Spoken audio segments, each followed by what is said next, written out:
in true and delightful Mercury retrograde fashion, I sat down on Sunday, look up this week's coming astrology events, and what I discovered was that there were technical glitches in the first recording that I did.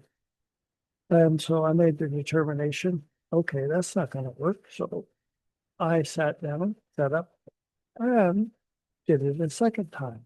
And not yet, to the chagrin of Mercury being retrograde, there were technical glitches in that one as well.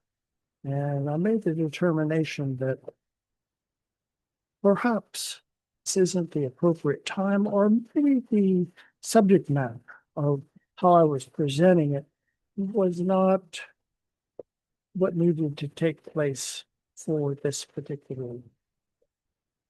And yesterday, this is Tuesday, by the way, I already had my schedule full. So the dance of life goes on. So here Tuesday morning, Mars Day, I am sitting down to take you on a journey out into the cosmos, see just what the heck the messages are that we would be best to pay attention to as we do these things this week.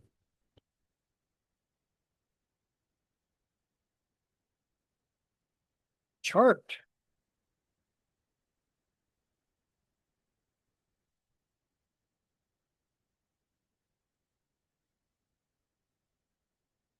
The first thing that I noticed this week doesn't happen right away is Venus. You see here at 27 degrees of Gemini is approaching its transition into Cancer. And that doesn't take place until Thursday.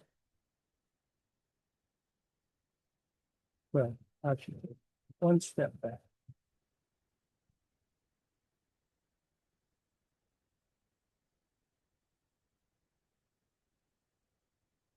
Oh, yeah. It is Thursday that I'm looking at. On Thursday, Venus steps across this invisible line in the cosmos from Gemini into Cancer. Venus.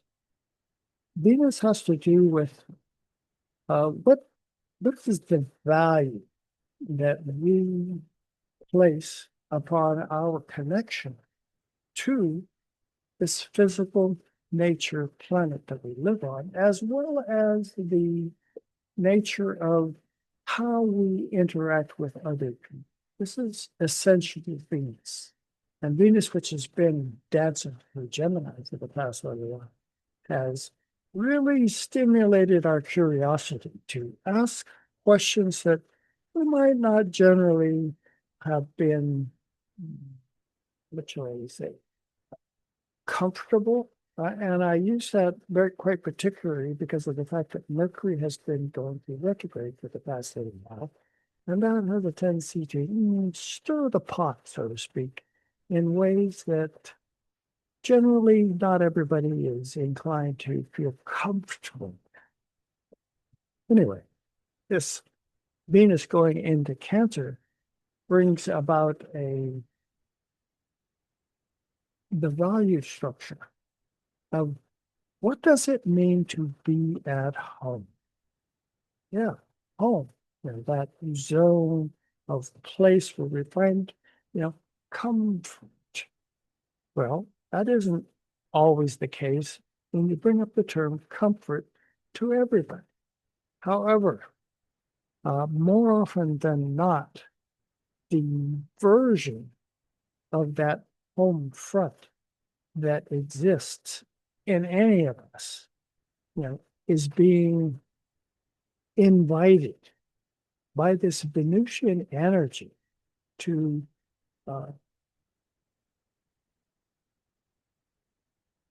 seek some level of camaraderie with whatever that energy happens to be. And, Jupiter as you can see down here, right next to that Venus, or close in the same sign, is it's set in motion when it arrived there a little bit ago that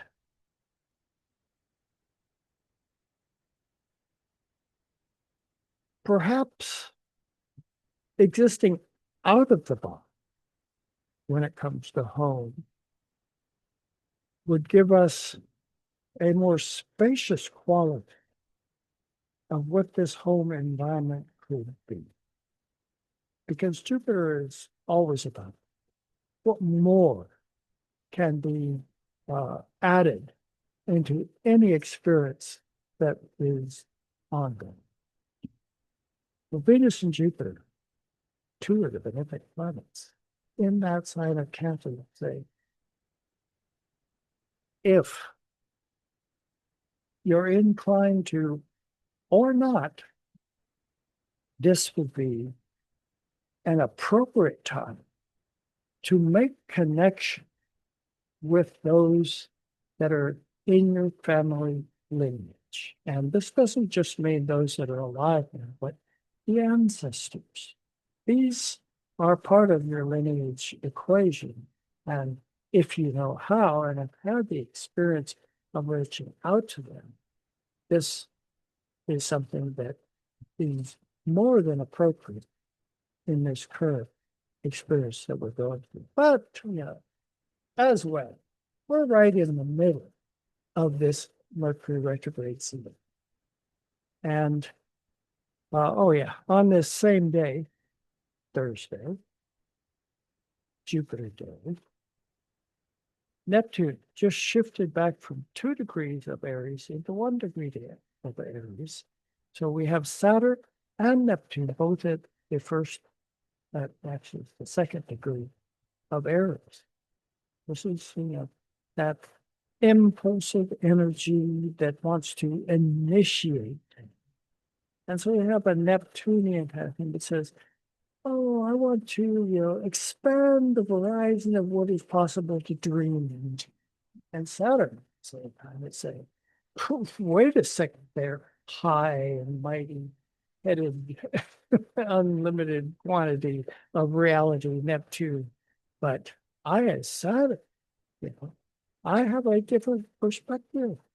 I want to make sure that if we're going to flit across the horizon of what is and what isn't real, let's set in motion some sense of structure within that we want to contain these mental imaginary wonders.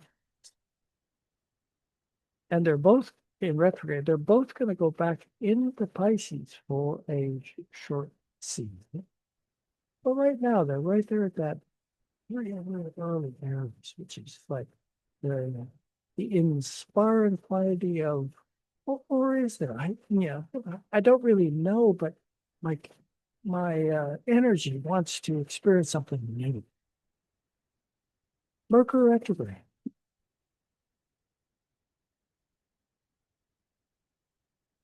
Look here. Mercury's at 9 degrees, 16 minutes of Leo. The sun is at 8 degrees, 39 minutes. There is a factor that is called Casimi. This is when a planet is conjunct the sun within 1 degree. And this is within 1 degree. And Leo, the ruler of Leo, the sun, the ruler of Leo, is being tickled by Mercury, which is a superior conjunction, which means it's on the far side of the sun from us. Otherwise, it would be retrograde. Is going to go through this Casimi on Thursday and Friday. And when a planet is Casimi, the sun says, hey, welcome aboard. I'm going to give you permission to essentially, have the experience of what it means to sit on the throne that I, regal as I am the sun, usually occupy. But when a Casimi takes place, any planet that is within that 1 degree of the sun basically is given permission to act in a fashion that has that same regality, that same authority, if you will, to make statements that carry, or in this case, the sun's weight. Yeah, it's Mercury retrograde. So, and it's in Leo. So the version of what might stumble out of your thoughts or cross your tongue in language could actually be something along the lines of, taking chance. Yeah, taking chance. This is very essential. And remember that Mercury, the ruler of Gemini and Virgo, is going to as well be dictating out toward Uranus in Gemini. And the Mars, South Node of the Moon in Virgo, indicating that, if from the Gemini standpoint, your curiosity trips over a line that, you didn't think that you were ever going to trip over again, you'll open. But with the caveat that Mercury is still going backwards. So use caution in what it is that you feel infused with energy to bring to the consciousness of those on the awakening. Mars, Virgo, probably going to say, oh, I want to go for it. So from the Virgoan standpoint of really, trying to get as organized your thought process as possible, Mercury retrograde is likely to, it might also encounter stumbling blocks along the way. So be gentle with yourself. This Mercury retrograde cycle that we're in, obviously, from my own standpoint, trying to do the celestial chatter on Sunday was not going to happen. I had a very different version of what it was I wanted to present than what I'm presenting today. But my gut tells me, either I'm not ready to present that, or perhaps you're not ready to receive the whole way out ideas that I was trying to accomplish on Sunday.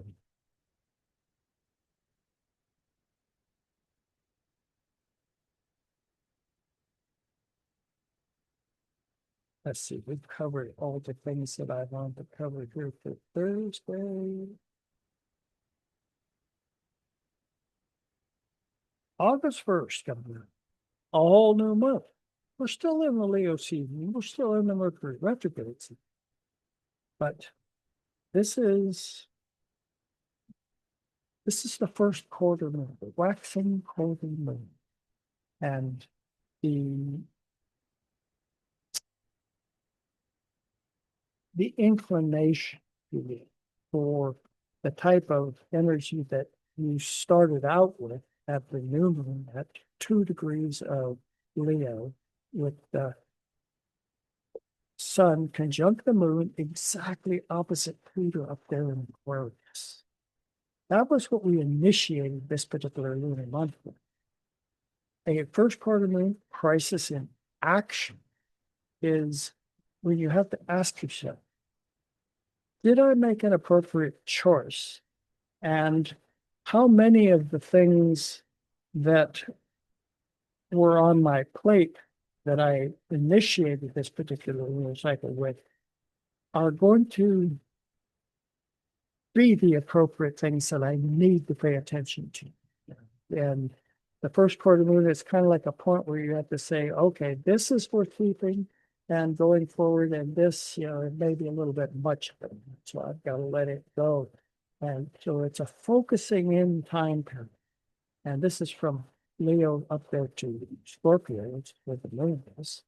But the potential for deep and penetrating sensations, that's the moon in Scorpio, to tickle the very fabric of the mysteries of life that are afoot. And in or within that zone of consideration, are there things right now that not necessarily will be excuse me, the most comfortable,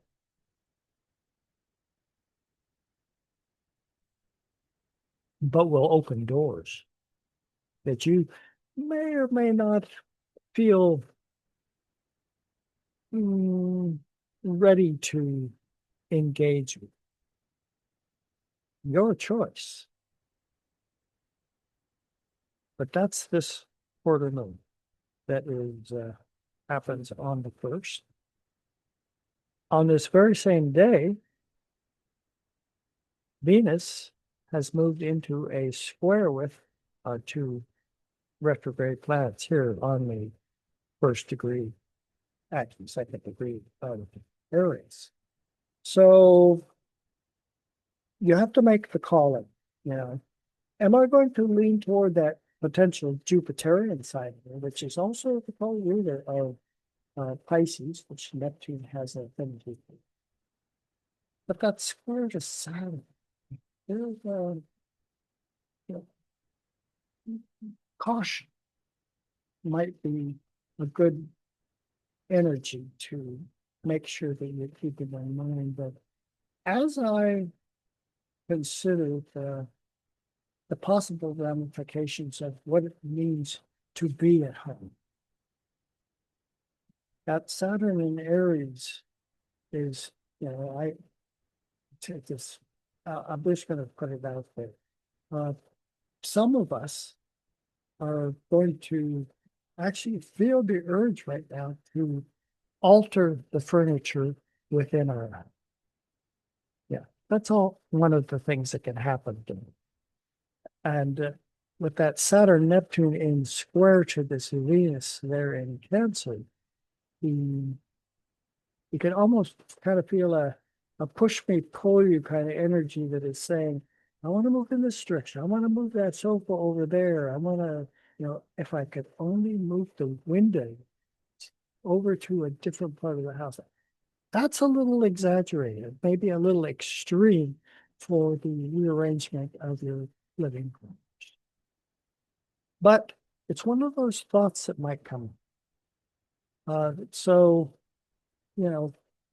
be wise, take your time, and since we're in the middle of a Mercury retrograde cycle, utilize effectively what it is that is the potential and try to, I know it's going to be a challenge, but think your way forward a few steps and ask yourself, is this the appropriate way to do it?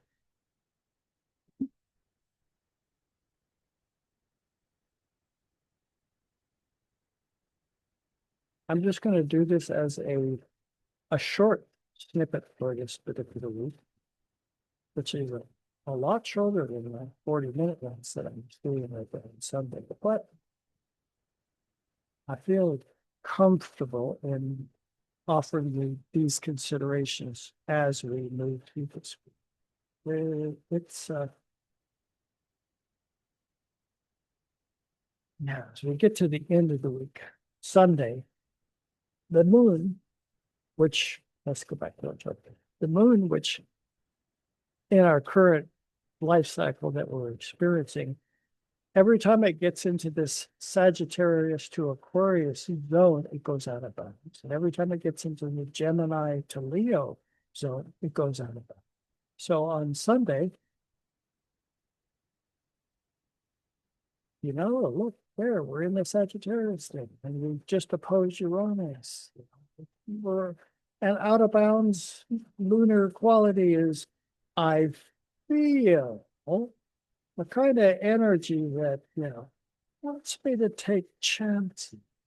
And being opposed to Uranus, it adds a sort of emphasis into the unpredictable nature of what could transpire. And we're in Sagittarius right now for this particular part of the dance as it goes out of bounds. So Sagittarius is, there are no limits. There's so much more that I'm curious about, that I want to explore and continue to explore and continue to explore. I need to go further and further and further in this endeavor. And that Uranus, Gemini, it's jumping up and down, excited to do this kind of a dance and saying, well, yeah, go for it. However, we're still in a Mercury retrograde cycle down there in Leo. And so, caution is advised. There will be perhaps fits and starts that say, let's go in this direction, let's go in this direction. And you take 2 or 3 steps in that direction, and all of a sudden it becomes quite obvious that this is not the way we need to go now. So be aware that not everything is as straightforward as you might hope that it will be. That's all I got for this week. See y'all next week.